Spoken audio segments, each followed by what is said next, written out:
అఖిలాండ కోటి బ్రహ్మాండ నాయక రాజాధిరాజ యోగిరాజ పరబ్రహ్మస్వరూప సమర్థ సద్గురు సాయినాథ్ మహారాజ్కి జై.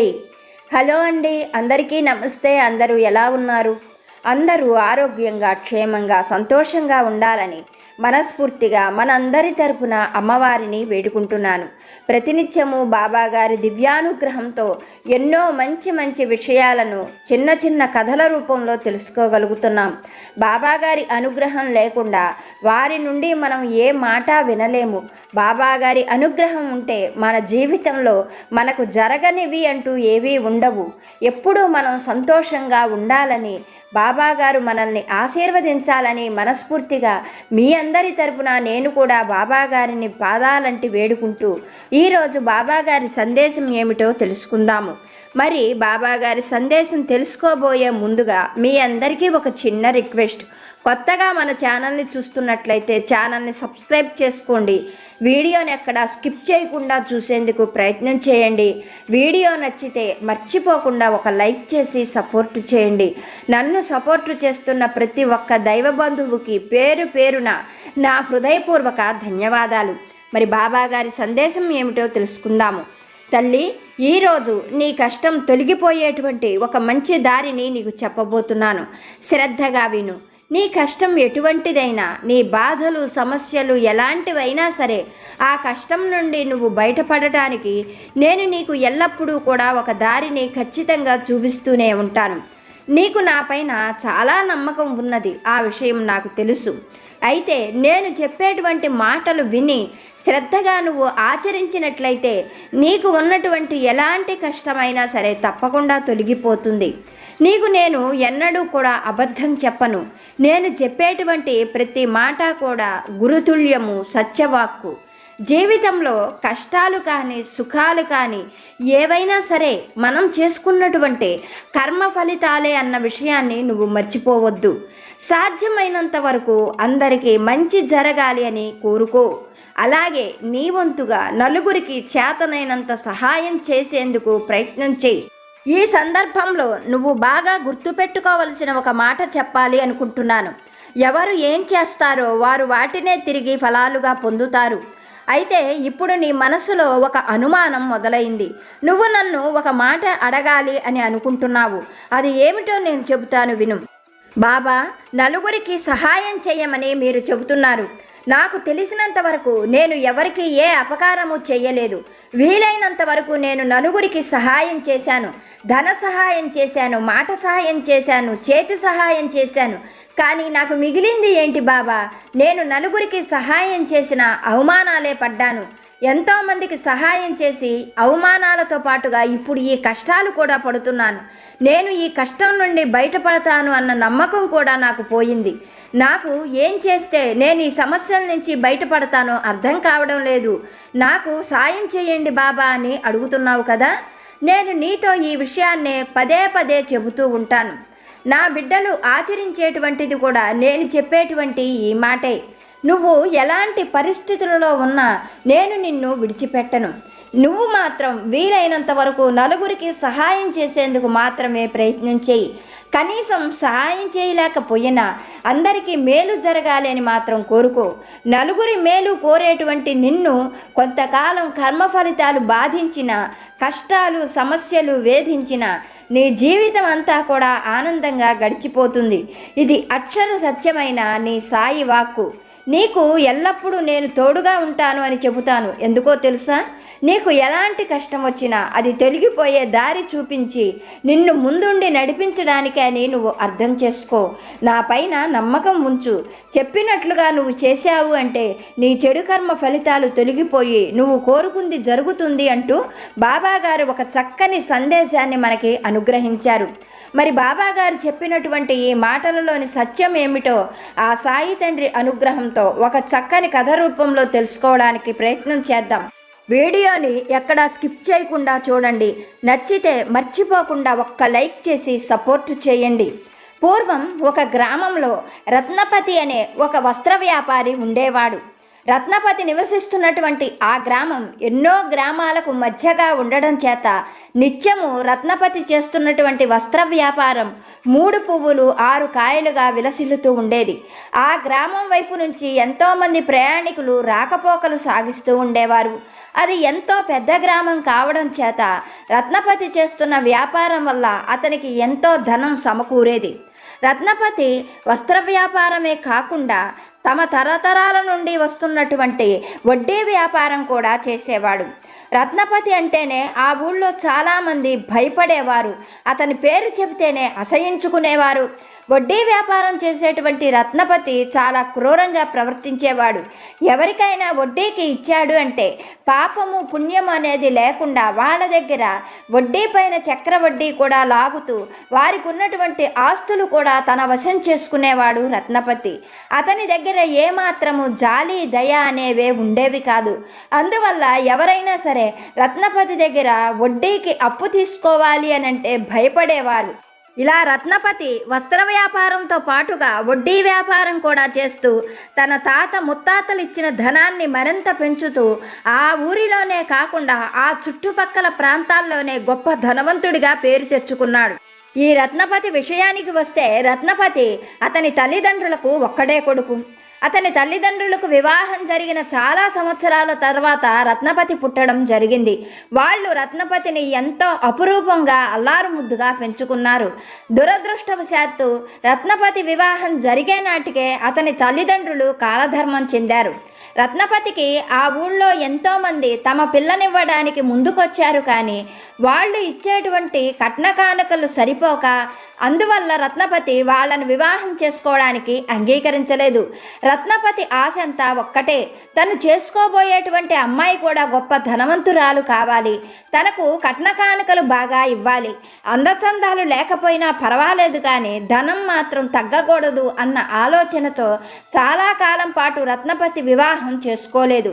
తరువాత అతను అనుకున్న లక్షణాలు ఉన్న అమ్మాయి రావడంతో రత్నపతి ఎట్టకేలకు ఘనంగా వివాహం చేసుకున్నాడు.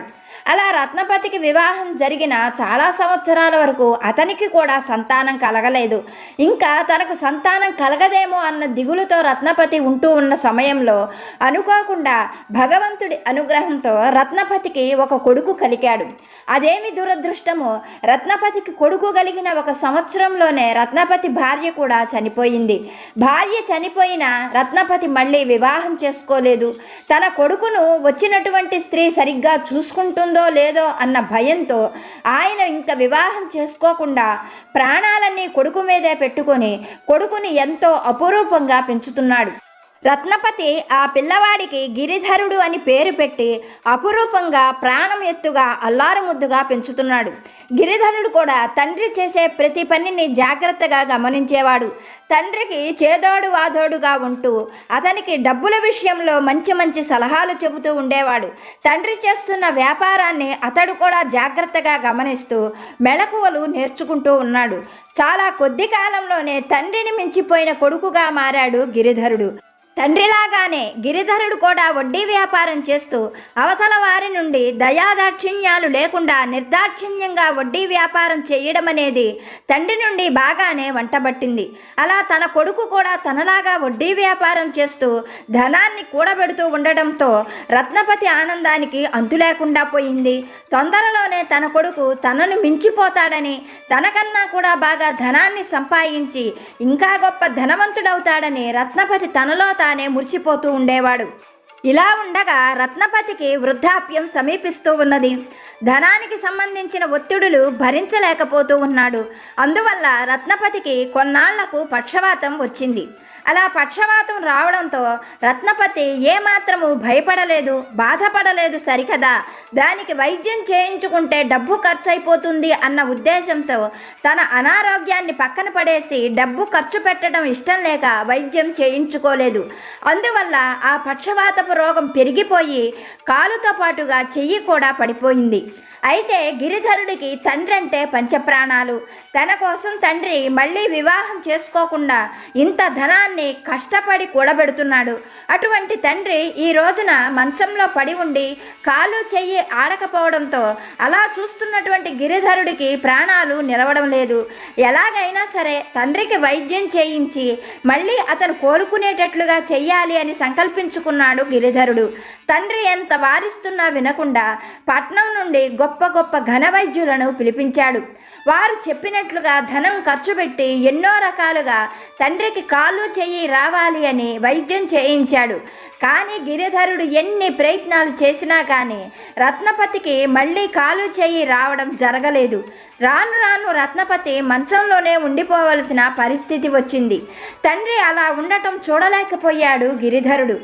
ఎలాగైనా సరే, ఎంత కష్టమైనా కానీ, ఎంత ధనం ఖర్చు పెట్టైనా సరే మళ్ళీ తన తండ్రికి పూర్వ రూపం తేవాలని, తన తండ్రి అనారోగ్యం తొలగిపోవాలని అతను చెయ్యనటువంటి ప్రయత్నం లేదు.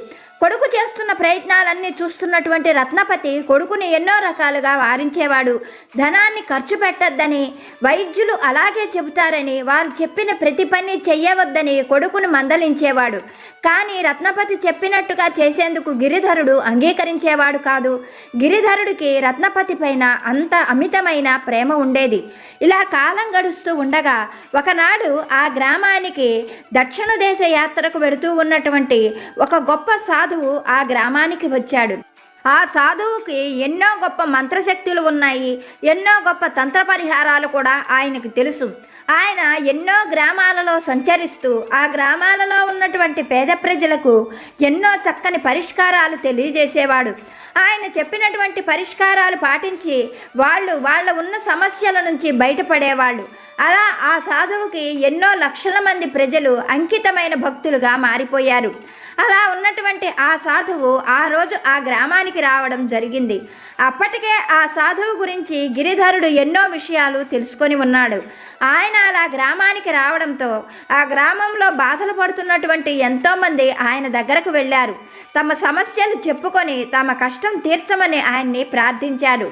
అలా వచ్చిన వారందరికీ కూడా ఆ సాధువు తనకు తెలిసినటువంటి మంత్రపరిహారాలు, తంత్రపరిహారాలు చెప్పి పంపించాడు. ఆ తరువాత సాయంకాలం వేళకు గిరిధరుడు ఆయన దగ్గరకు చేరుకున్నాడు. భక్తిగా ఆయన పాదాలకు నమస్కరించి తన తండ్రికి కలిగిన కష్టమంతా కూడా చెప్పుకున్నాడు. ఎలాగైనా సరే ఏదైనా గొప్ప పరిహారం చెప్పి తన తండ్రికి మళ్ళీ ఆ అనారోగ్యం తొలగిపోయేటట్లు చెయ్యమని ఆ సాధువుని ఎన్నో రకాలుగా బ్రతిమిలాడుకున్నాడు గిరిధరుడు. గిరిధరుడు చెప్పిందంతా విన్న సాధువు క్షణం సేపు మౌనం వహించి కళ్ళు మూసుకొని కూర్చున్నాడు. కొద్దిసేపటి తర్వాత కళ్ళు తెరిచి గిరిధరుణ్ణి చూస్తూ, నాయనా, నీ తండ్రి పట్ల నీకున్న గౌరవము, ప్రేమ చూస్తుంటే నాకు చాలా ఆనందంగా ఉంది. నీ తండ్రి కోలుకునేందుకు నేను నీకు ఒక ఉపాయం చెబుతాను. నీ తండ్రితో పాటుగా నువ్వు కాశీనగరం వెళ్ళి అక్కడ ఉన్నటువంటి విశ్వేశ్వరుణ్ణి సేవించి ఆయనకు అభిషేకం చేయించి ఆ జలం గనక నీ తండ్రి సేవించినట్లయితే నీ తండ్రికి ఉన్న అనారోగ్యం తొలగిపోయే అవకాశం ఉన్నది. ఇది ఒక్కటే తప్ప మీకు మరొక మార్గం లేదు అని చెప్పాడు గిరిధరుడితో. గిరిధరుడు ఆ మాటలు వింటూనే సాధువుతో, స్వామి, నా తండ్రి అసలు మంచంలో నుంచి పైకి లేవడమే ఎంతో కష్టంగా ఉంది. అటువంటిది నా తండ్రిని అంత దూరం తీసుకొని ప్రయాణం చేయడం సాధ్యమేనా? మరొక మార్గం ఏమీ లేదా అంటూ ప్రశ్నించాడు. అందుకు ఆ సాధువు గిరిధరుణ్ణి చూస్తూ, నాయన, మరొక మార్గం అంటే నీ తండ్రి తరపుగా నువ్వు కాశీనగరానికి వెళ్ళి ఇప్పుడు నేను చెప్పినట్లుగా అక్కడ ఆ శివుడికి అభిషేకం చేయించి ఆ జలాన్ని నువ్వు జాగ్రత్తగా తీసుకొచ్చి నీ తండ్రి చేత తాగించు. ఫలితం ఏమైనా కనిపించేటువంటి అవకాశం ఉన్నది అని చెప్పాడు. అలా సాధువు చెప్పడంతో గిరిధరుడు ఎంతగానో సంతోషించాడు. భక్తిగా ఆయన పాదాలకు నమస్కరించి ఆయన దగ్గర సెలవు తీసుకొని కాశీ ప్రయాణం చేయాలని నిర్ణయించుకున్నాడు. అలా గిరిధరుడు కాశీ ప్రయాణం చేసేందుకు సన్నాహాలు చేసుకుంటూ ఉండగా అది గమనించినటువంటి రత్నపతి కొడుకుతో, నువ్వు ఇప్పుడు కాశీనగరం వెళితే ఎలా? మన వడ్డీ వ్యాపారం, వస్త్ర వ్యాపారం ఏమైపోతాయి? నాకు వచ్చినటువంటి ఈ అనారోగ్యం గురించి నువ్వు పట్టించుకోవద్దు. మనం ధనం పోగు చేసే విషయం గురించి ఆలోచించాలి కానీ ఇటువంటి అనారోగ్యాల గురించి సమయాన్ని వృధా చేసుకోకూడదు అని చెప్పడంతో రత్నపతి చెప్పిన మాటలకు గిరిధరుడు ఎంతగానో బాధపడుతూ తండ్రి గారు, నేను మిమ్మల్ని ఈ స్థితిలో చూడలేకపోతున్నాను. మీరు మళ్ళీ పూర్వంలాగా లేచి తిరగాలి. అందుకోసం నేను ఎంత సమయమైనా ఎంత ధనమైనా వెచ్చిస్తాను. నా గురించి మీరు ఆలోచించకండి. నేను చాలా తొందరలోనే కాశీ యాత్ర ముగించుకొని వస్తాను అని తండ్రికి ఎన్నో రకాలుగా నచ్చజెప్పాడు. అలా తండ్రికి నచ్చజెప్పుకొని ఆయనను ఒప్పించి గిరిధరుడు కాశీయాత్రకు బయలుదేరాడు. ఎన్నో కష్ట నష్టాలకు ఓర్చి వ్యయ ప్రయాసలకు ఓర్చి ఒక చక్కని శుభవేళ కాశీనగరం చేరుకున్నాడు. అలా చేరుకున్నటువంటి గిరిధరుడు శుచిగా గంగానదిలో బ్రహ్మ ముహూర్తంలోనే స్నానం ఆచరించాడు. అలా స్నానం చేసిన గిరిధరుడు పవిత్రమైన గంగా జలాన్ని సేకరించి అక్కడున్నటువంటి విశ్వేశ్వరుడికి చక్కగా అభిషేకం చేయించాడు. ఆ అభిషేక జలాన్ని ఒక వెండి చెంబు నిండా పట్టుకొని ఆ జలంతో మళ్ళీ తిరిగి బయలుదేరాలని నిర్ణయించుకున్నాడు. అక్కడ కొన్ని రోజులు ఉండి అలాగే ఆ అభిషేక జలాన్ని ఒక వెండి చెంబు నిండా సేకరించాడు. ఆ తరువాత విశ్వేశ్వరుడితో పాటుగా అన్నపూర్ణాదేవి దర్శనం చేసుకున్నాడు. ఆ కాశీనగరంలో ఉన్న ఎన్నో ప్రముఖమైన దేవాలయాలన్నీ కూడా దర్శించాడు గిరిధరుడు. ఆ తర్వాత తొందరగా ఇంటికి వెళ్ళిపోవాలి, తండ్రికి ఉన్నటువంటి అనారోగ్యం తగ్గిపోవాలి అన్న ఆతృతగా కాశీనగర యాత్ర పూర్తి చేసుకొని ఇంటికి బయలుదేరాడు గిరిధరుడు. అలా తిరిగి వస్తూ ఉన్న గిరిధరుడు ఒకనాటి మధ్యాహ్నం వేళ ఒక అడవి దారి గుండా ప్రయాణం చేస్తూ ఉన్నాడు. ఆ అడవి దారిలో ఒక చింతతోపు దగ్గరకు వచ్చేసరికి గిరిధరుణ్ణి ఎవరో ఓ మానవోత్తమ ఒక్క క్షణం ఆగు అన్నట్లుగా పిలిచినట్టు వినిపించింది. ఆ పిలుపు వినిపించిన వైపు తిరిగి చూశాడు గిరిధరుడు. అక్కడ ఒక తెల్లని ఆకారం చింత చెట్టు కింద నిలబడి గిరిధరుణ్ణి పిలుస్తున్నట్లుగా గమనించాడు. ఆ ఆకారాన్ని చూడగానే గిరిధరుడికి అది ఒక పిశాచమని అర్థమై చాలా భయంతో వణికిపోయాడు.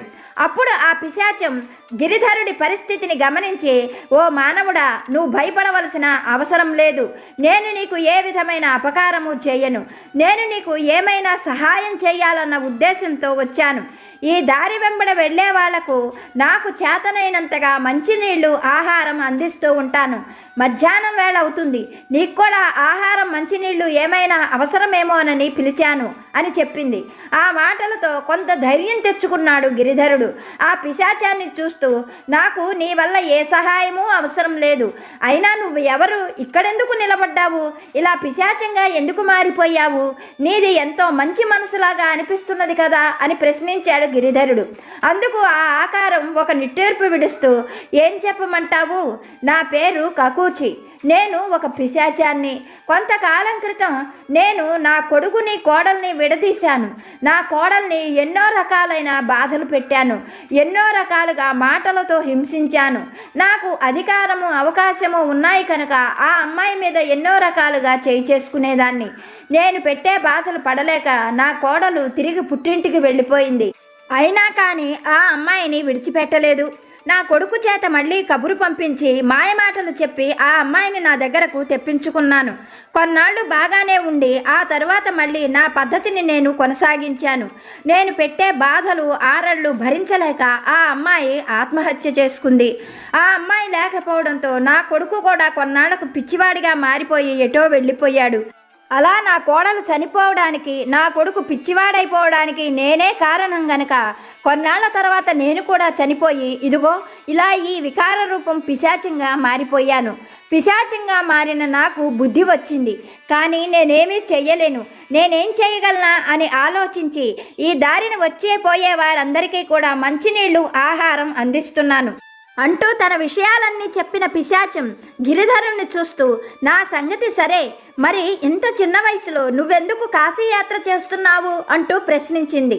పిశాచి అలా ప్రశ్నించడంతో గిరిధరుడు తన తండ్రికి కలిగిన కష్టము, సాధువు చెప్పిన పరిహారము అన్ని విషయాలు కూడా ఆ పిశాచంతో చెప్పాడు. అప్పుడు కకూచి ఎంతో ఆశతో గిరిధరుడి చేతిలోని వెండి చెంబులోని గంగాజలాన్ని చూస్తూ, ఓ మానవోత్తమ, నీ వంటి వాడిని నేనింతవరకు చూడలేదు. కన్న తండ్రి పైన నీకు ఎంతో గౌరవము, ప్రేమ ఉన్నాయి. అందుకనే ఇంత చిన్న వయసులో ఇన్ని కష్ట నష్టాలు కోర్చి కాశీ ప్రయాణం చేస్తున్నావు. కనుక నా యందు దయ ఉంచి నీ వద్ద ఉన్న ఆ గంగాజలంలో కొద్దిగా గంగాజలాన్ని నాకు ఇవ్వు. ఆ విశ్వేశ్వరుడి అనుగ్రహంతో నాకు ఉన్న ఈ పిశాచి రూపం తొలగిపోయి విముక్తి కలుగుతుందేమో అంటూ ఆశగా అర్థించింది పిశాచం. పిశాచం మాటలు విన్న గిరిధరుడు కోపంగా, చిచ్చి అవతలికి వెళ్ళు, నీ వంటి దానికోసం నేను ఈ గంగాజలాన్ని సేకరించలేదు. ఎన్నో కష్ట నష్టాలకు ఓర్చి, వ్యయప్రయాసలకు ఓర్చి, చీకటి జామున స్నానం చేసి, విశ్వేశ్వరుడికి అభిషేకం చేయించి, ఇన్ని బాధలు పడి ఈ గంగాజలాన్ని సేకరించింది నీ వంటి నీచ పిశాచాల కోసం కాదు, నా కన్న తండ్రి కోసమే అంటూ అడుగు ముందుకు వేశాడు గిరిధరుడు. అతడి మాటలకు మనస్సులో పిశాచానికి బాధ కలిగింది. కానీ అది తన బాధను బయట పడనీయకుండా, ఓ మానవుడా, నువ్వు ఇలా అనడం ఏమాత్రం తప్పు కాదు. ఇదంతా నా పూర్వకర్మ ఫలితమే. అయినా నువ్వు కన్న తండ్రి కోసం ఎన్నో కష్ట నష్టాలకు ఓర్చి ఈ అభిషేక జలాన్ని తిరిగి తీసుకొని వెడుతున్నావు. ఇలా కాశీయాత్ర ప్రయాణం చేసిన నీ వంటి మంచి మనిషి మట్టి తగిలినా నాకు మేలే జరుగుతుంది అంటూ అప్పటి వరకు గిరిధరుడు అక్కడ నిలబడినటువంటి ఆ స్థలంలోని మట్టిని ఒక గుప్పెడు చేతిలోకి తీసుకుంది. ఆ తరువాత ఆ పిశాచం కాశీనగరం వైపు తిరిగి, ఓ విశ్వేశ్వరుడా, ఓ అన్నపూర్ణాదేవి, నన్ను అనుగ్రహించండి, ఈ పిశాచ బాధలు పడలేకపోతున్నాను. ఈ యువకుడు ఎన్నో కష్ట నష్టాలకు వ్యయప్రయాసలకు ఓర్చి కాశీ ప్రయాణం చేశాడన్నది నిజం. ఇతనికి ఎంతో శక్తి ఉంటుందన్నది కూడా నిజం. ఆ నిజంతోటే నేను మిమ్మల్ని అర్థిస్తున్నాను. ఈ మట్టికి శక్తిని కల్పించి నాకు ఈ పిశాచ జన్మ నుండి విముక్తిని కల్పించండి అంటూ ఎంతో భక్తి శ్రద్ధలతో ఆ పరమేశ్వరుని ధ్యానిస్తూ ఆ మట్టిని తలపైన జల్లుకున్నది పిశాచం. క్షణంలోనే ఏదో మాయ కమ్మినట్లుగా దాని పిశాచి రూపం పోయి ఒక అందమైన అమ్మాయిగా మారిపోయింది. అలా మారిపోయినటువంటి ఆ దేవకన్య రూపం ఆకాశంలోకి ఎగిరిపోయింది. ఇదంతా చూస్తున్నటువంటి గిరిధరుడికి క్షణకాలం పాటు ఆశ్చర్యము, ఆనందము కలిగాయి. అప్పుడు గిరిధరుడు తనలో తనే ఇలా అనుకున్నాడు, పిశాచం చెప్పింది నిజమే. ఎన్నో కష్ట నష్టాలకు ఓర్చి, వ్యయ ప్రయాసలకు ఓర్చి కాశీయాత్ర చక్కగా ముగించుకొని రావడం వల్ల తనకు మహత్వం అబ్బింది. అందువల్లే తను నుంచున్న మట్టికి కూడా అంత శక్తి కలిగి పిశాచ రూపం దానికి తొలగిపోయింది అని తనలో తానే ఆనందించాడు. ఒకంత అహంకారం కూడా గిరిధరుడికి కలిగింది. ఆ తరువాత గిరిధరుడు తొందరగా మళ్ళీ ప్రయాణం మొదలుపెట్టాడు. అలా వేగంగా నడుస్తూ గిరిధరుడు సాయంకాలం వేళకు ఒక గ్రామ పొలిమేరకు చేరుకున్నాడు. అలా నడుస్తున్నటువంటి గిరిధరుడికి ఎదురుగా ఒక నడివయసు వ్యక్తి వచ్చాడు. అతడు గిరిధరుడికి భక్తిగా నమస్కరిస్తూ, అయ్యా, ఎవరు మీరు? ఎక్కడికి ప్రయాణం చేస్తున్నారు? సాయంకాలం వేళ అవుతూ ఉన్నది. చీకటి పడుతూ ఉన్న వేళ ప్రయాణం చేయడం అంత మంచిది కాదు. నా మాట వినండి, నేను మీకు ఏమైనా సహాయం చేయగలనేమో చెప్పండి అంటూ అర్థిస్తున్నట్లుగా గిరిధరుణ్ణి అడిగాడు. అతడి మాటలకు గిరిధరుడు క్షణం సేపు ఆగి ఆ వ్యక్తిని తేరిపారా చూశాడు. అతను ఒక నడివయసు వ్యక్తి. అతని దగ్గర ఒక తోపుడు బండి ఉంది. ఆ తోపుడు బండిలో సుమారు 10 సంవత్సరాలు ఉన్న ఒక చిన్న పిల్లవాడు ఉన్నాడు. ఆ పిల్లవాడి ఒంటి నిండా పుండ్లు, ఆ పుండ్ల నిండా చీము, రక్తము కారుతూ ఉన్నది. వాటిపైన ఈగలు వాలుతూ ఉండడంతో ఆ పిల్లవాడు ఆ బాధ భరించలేకపోతున్నాడు. క్షణము అతడు నడివయసు ఉన్న వ్యక్తిని చూస్తూ నొప్పి నొప్పి అని ఏడుస్తూ ఉన్నాడు. ఆ పిల్లవాడిని ఓదారుస్తూ ఉన్నాడు ఈ నడివయసు వ్యక్తి. వాళ్ళిద్దరినీ అలా చూసినటువంటి గిరిధరుడు అతడితో, ఎవరు నువ్వు? నీకు ఈ పిల్లవాడికి ఏమిటి సంబంధం? ముక్కు మొహం తెలియని నాకు ఎందుకు సహాయం చేయాలనుకుంటున్నావు అంటూ ప్రశ్నించాడు. అందుకు ఆ నడివయసు వ్యక్తి కన్నీరు తుడుచుకుంటూ, అయ్యా, నా పేరు మారయ్య. నేను పేరు మోసిన గజ దొంగను. చాలా సంవత్సరాల వరకు కూడా నేను దొంగతనాలు చేస్తూ బ్రతికేవాడిని. కొంతకాలం క్రితం నాకు వివాహం జరిగింది. వివాహం జరిగిన చాలా సంవత్సరాల వరకు నాకు పిల్లలు కలగలేదు. ఇంకా నాకు సంతానం కలగదేమో అని దిగులు పడుతూ ఉండేవాడిని. అలా ఉన్న సమయంలో నా భార్య గర్భవతి అయి ఎదుగో పండంటి మగపిల్లవాడిని కన్నది. ఆ ఆనందం ఎంతోసేపు నాకు నిలవలేదు. కొన్నాళ్ళకే నా భార్య చనిపోయింది. పిల్లవాడిని చూసుకొని ఆనందంగా బ్రతుకుదాము అనుకుంటున్నంతలో ఈ పిల్లవాడికి సంవత్సరం కూడా నిండకుండానే ఇదిగో ఈ పిల్లవాడు ఇలా కుష్ఠవ్యాధి బారిన పడి బాధపడుతూ ఉన్నాడు. నేను చేసినటువంటి దొంగతనాలు, వాటి వల్ల కలిగిన పాపం వల్లే నా బిడ్డ ఇలా అయిపోయాడు. నేను పుణ్యకార్యాలు చేస్తే నా బిడ్డకు ఈ రోగం పోతుందేమో అని ఈ దారిన వచ్చే పోయే వారందరికీ కూడా నాకు చేతనైనంతగా ఆహారం అందించటం, నీళ్లు అందించటం, వాళ్లకు సేద తీరే వసతులు కల్పించడం చేస్తూ ఉన్నాను. అలాగే మీకు కూడా ఏదైనా సహాయం చేయాలన్న ఉద్దేశంతోనే ఇలా అడిగాను. అంటూ తన విషయాలన్నీ చెప్పాడు మారయ్య. అటు తరువాత గిరిధరుని చూస్తూ, అయ్యా, మీరెంతో చిన్న వయసులో ఉన్నారు, మరి మీరెందుకు దేశాటన చేస్తున్నారు అని ప్రశ్నించాడు మారయ్య. అతడి మాటలకు గిరిధరుడు తన తండ్రికి పక్షవాతం రావటం, కాశీయాత్రకు వెళ్ళడం, అక్కడ అభిషేకం చేయించి ఆ జలాన్ని తీసుకురావడం, దారిలో కకూచి అనే పిశాచానికి శాప విమోచనం జరగడం, అన్ని విషయాలు కూడా మారయ్యకు చెప్పాడు. అతడి మాటలు వింటున్నటువంటి మారయ్య కన్నీళ్లు పెట్టుకుంటూ గిరిధరుని చూస్తూ, అయ్యా, వీడు నా కొడుకు, ఇందాక చెప్పాను కదా, చాలా చిన్నపిల్లవాడు, కుష్టు వ్యాధితో బాధపడుతున్నాడు. తమరు ఎంతో పుణ్యాత్ములు కనుకనే పిశాచానికి కూడా శాప విమోచనమయ్యింది. నా యందు దయ ఉంచి నా బిడ్డకు కూడా కొద్దిగా గంగాజలాన్ని ఇవ్వండి. ఆ విశ్వేశ్వరుడి దయ వల్ల నా తప్పులన్నీ క్షమించబడి నా బిడ్డకు ఈ కుష్ఠవ్యాధి పోతుందేమో ప్రయత్నం చేస్తాను. నాకు కొద్దిగా గంగాజలాన్ని ఇవ్వండి అంటూ కన్నీరు పెట్టుకొని దీనంగా అర్థించాడు. కానీ గిరిధరుడికి వారిని అలా చూసినా కానీ ఏమాత్రము అతనికి జాలి కలగలేదు. పైగా వాళ్ళని అసహ్యించుకుంటూ దూరంగా జరిగి, చిచ్చి, అవతలకు వెళ్ళండి, నేను కష్టపడి గంగాజలం సంపాదించింది నీ వంటి గజ దొంగల కోసం, ఇలాంటి కుష్ఠవ్యాధిగ్రస్తుల కోసం కాదు, నా కన్న తండ్రి కోసం నేను కష్ట నష్టాలకు వచ్చి ఈ గంగాజలాన్ని సంపాదించాను అంటూ వాదులాడుకుంటూ పక్కకి జరిగాడు గిరిధరుడు. అలా వాదులాటలో గిరిధరుడి చేతిలోని గంగాజలం కొద్దిగా నేలపై పడింది. అది చూసినటువంటి మారయ్య ఎంతో సంతోషంగా గిరిధరుని చూస్తూ, అయ్యా, మీలాంటి పుణ్యాత్ముల్ని చూసినప్పుడే నా పాపాలన్నీ కూడా తొలగిపోయాయి అని నేను నమ్ముతున్నాను. అటువంటి మీ చేతిలోని గంగాజలం కింద పడడం వల్ల అక్కడ ఉన్న మట్టి కూడా ఎంతో పవిత్రమైంది. ఆ విశ్వేశ్వరుడి అనుగ్రహం నాపైన నా బిడ్డపైన ఎలా ఉన్నాయో నాకు తెలియదు. నేను భక్తిగా ఆ గంగాజలాన్ని తీసుకొచ్చినటువంటి మిమ్మల్ని, ఆ గంగాజలం పడ్డ ఈ మట్టిని కూడా ఎంతో భక్తి భావంతో నమ్ముతున్నాను అంటూ ఆ కింద పడ్డ మట్టిని తీసి తన కొడుకు ఒంటి నిండా కూడా పూశాడు. క్షణంలోనే మంత్రం వేసినట్లుగా ఆ పసివాడి శరీరం పసుపు వర్ణంలో బంగారంగా మెరుస్తూ, ఆ పిల్లవాడి ఒంటిపైన పుండ్లు కాదు కదా, వాటి ఆనవాలు కూడా కనిపించలేదు.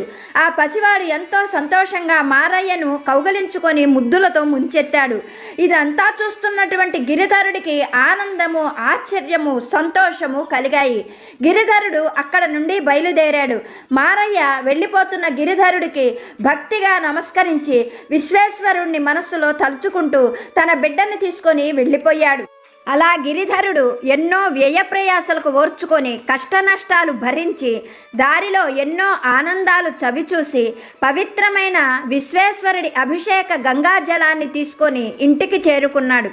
అలా ఇంటికి చేరుకున్నటువంటి గిరిధరుడు తండ్రి దగ్గరకు చేరుకొని దారిలో జరిగినటువంటి విషయాలన్నీ కూడా పూసగుచ్చినట్లుగా చెప్పాడు.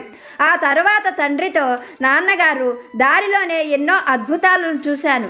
ఈ గంగాజలాన్ని కొద్దిగా మీరు సేవించినట్లయితే మీకు మళ్ళీ పూర్వంలా ఆరోగ్యం వస్తుంది అంటూ తండ్రి చేత కొద్దిగా గంగాజలాన్ని తాగించాడు. అదేమి చిత్రమో కానీ అప్పటి వరకు కాలు చెయ్యి మాత్రమే పడిపోయినటువంటి రత్నపతికి నోరు కూడా పడిపోయి పూర్తిగా మంచంలోనే ఉండిపోయాడు. జరిగిన ఈ హఠాత్ పరిణామానికి గిరిధరుడికి నోటమాట రాలేదు. దారిలో తను నడిచినటువంటి కాలి మట్టి వల్లే పిశాచానికి ఆ పిశాచ రూపం పోయింది. కొద్ది గంగాజలం మట్టిపై పడి ఆ మట్టి వల్ల కుష్ఠవ్యాధి ఉన్న పిల్లవాడికి కూడా అది పోయింది. కానీ స్వయంగా పవిత్రమైన గంగాజలమే తీసుకున్నా తన తండ్రి ఇలా ఎందుకు పూర్తిగా అనారోగ్యానికి లోనయ్యాడో గిరిధరుడికి ఏమాత్రము అంతుబట్టలేదు. ఏం చేయాలో అర్థం కాలేదు. దారిలో ఎన్నో ప్రయాణాలు చేయడం వల్ల గంగాజలం తన మహిమ కోల్పోయిందేమో అని గిరిధరుడు ఎంతగానో బాధపడ్డాడు. ఇలా కొన్ని నెలలు గడిచిపోయాయి. మళ్ళీ దక్షిణ దేశ యాత్ర ముగించుకొని ఆ సాధువు హిమాలయాలకు బయలుదేరుతూ ఆ గ్రామానికి కూడా చేరుకున్నాడు. అలా సాధువు గ్రామానికి వచ్చాడు అని తెలుసుకున్నటువంటి గిరిధరుడు ఆయన దర్శనం కోసం వెళ్ళాడు. అలా దర్శనానికి వెళ్ళిన గిరిధరుడు జరిగిన విషయాలన్నీ కూడా చెప్పి తన తండ్రికి ఎందుకు పూర్తిగా అనారోగ్యం వచ్చిందో ఆ సాధువుని ప్రశ్నించాడు. అందుకు సాధువు క్షణం సేపు మౌనం వహించి గిరిధరుణ్ణి చూస్తూ, నాయన, నువ్వు వచ్చేటువంటి దారిలో ఆ పిశాచాన్ని చూశావు కదా, అది తన తప్పు తెలుసుకొని వచ్చేపోయే వారికి చేతనైన సహాయం చేసింది. అందువల్లే గంగాజలం మహిమ అక్కడ పనిచేసింది. అలాగే గజదొంగ మారయ్య కూడా తన తప్పు తెలుసుకొని దొంగతనాలు మానేసి న్యాయంగా బ్రతుకుతూ వచ్చేపోయే వారికి సహాయం చేశాడు. అందువల్ల గంగాజలం అక్కడ కూడా తన మహిమను ప్రదర్శించింది. కానీ నువ్వు కానీ నీ తండ్రి కానీ ఏమాత్రము పేదా సాదా అనేది లేకుండా అన్యాయంగా అక్రమంగా సంపాదిస్తున్నారు. అందువల్లే గంగాజలం ఇక్కడ తన మహిమను ప్రదర్శించలేదు అని చెప్పాడు. అందుకు గిరిధరుడు సాధువును చూస్తూ, అయ్యా, వడ్డీ వ్యాపారం చేయడం మా వృత్తి, అది అన్యాయం ఎలా అవుతుంది అని ప్రశ్నించాడు. అందుకు సాధువు చిరునవ్వుతో, నిజమే, కానీ ప్రతి వృత్తిలోనూ న్యాయము అన్యాయము, ధర్మము అధర్మము అనేవి ఉంటాయి. మీరు ధర్మాన్ని న్యాయాన్ని విడిచిపెట్టి కేవలం అధర్మంగా సంపాదించడమే మీ వృత్తి ధర్మం అనుకున్నారు. ఎవరి పట్ల జాలి దయ అనేది ప్రదర్శించలేదు. అందుకు నువ్వు చేసినటువంటి పనులే ఉదాహరణ. కనుకనే గంగాజలం మీ ఇంట్లో పనిచేయలేదు అని చెప్పాడు సాధువు. సాధువు చెప్పిన మాటల వల్ల గిరిధరుడికి జ్ఞానోదయమైంది. తను ఏం చేయాలో అతనికి అర్థమైన వెంటనే సాధువుకు భక్తిగా నమస్కరించి ఇంటికి వెళ్ళాడు. ఆ మర్నాడు ఊళ్ళో చాటింపు వేయించి తను భక్తిగా తెచ్చిన గంగాజలాన్ని రోగులందరికీ ఉచితంగా పంచడం మొదలుపెట్టాడు. అలాగే వడ్డీ వ్యాపారంలో కూడా న్యాయము అన్యాయము పాటిస్తూ అధిక వడ్డీలు వసూలు చేయకుండా న్యాయంగా తన వృత్తిని కొనసాగించడం మొదలుపెట్టాడు గిరిధరుడు. గిరిధరుడిలో వచ్చిన ఈ హఠాత్ పరిణామంలోని మార్పు ఏమిటో రత్నపతికి అర్థం కాలేదు. కానీ కొన్ని నెలలలోనే రత్నపతికి ఉన్నటువంటి పక్షవాతం క్రమక్రమంగా తగ్గిపోవడంతో రత్నపతికి విషయమంతా అర్థమైంది. అలాగే కొడుకైనటువంటి గిరిధరుడు తండ్రితో సాధువు చెప్పిన మాటలన్నీ కూడా చెప్పాడు. అలాగే తను అలా చేస్తూ ఉండడం వల్ల తనకు ఆనందంగా ఉన్నదని గిరిధరుడు చెప్పడంతో రత్నపతి కూడా అందుకు అంగీకరించాడు. ఆనాటి నుండి ఆ తండ్రి కొడుకులు ఇద్దరూ కూడా నీతిగా న్యాయంగా ధర్మంగా వడ్డీ వ్యాపారం చేస్తూ చాలా తొందరలోనే మంచివాళ్ళు అన్న పేరు తెచ్చుకొని ఆనందమైన జీవితం గడుపుతూ ఉన్నారు. బిడ్డ, నీకు నేను చెప్పవలసిన విషయం అర్థమైంది కదా. నీకు చేతనైనంతగా నలుగురికి మాట సాయం కానీ చేతి సాయం కానీ చేస్తూ ఉండు. నీ ఇంట్లో జరిగేటువంటి ప్రతి ఒక్క విషయాన్ని నేనే చూసుకుంటాను.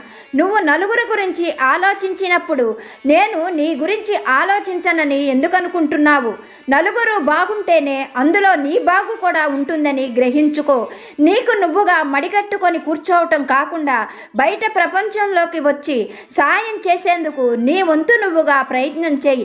అప్పుడు నీ ఇల్లు సంతోషాలకు ఆనందాలకు నిలయమవుతుంది అంటూ బాబాగారు ఒక చక్కని సందేశాన్ని, ఆనందం కలిగించే మాటను ఈరోజు గురువాకుగా మనకి అనుగ్రహించారు. ఇప్పటి వరకు వీడియో చూసిన మీ అందరికీ పేరు పేరున నా హృదయపూర్వక ధన్యవాదాలు. మర్చిపోకుండా ఒక లైక్ చేసి సపోర్ట్ చేయండి. మరొక వీడియోతో బాబాగారి ఆశీస్సులతో మళ్ళీ కలుసుకుందాం. సర్వే జన సుఖినో భవంతు.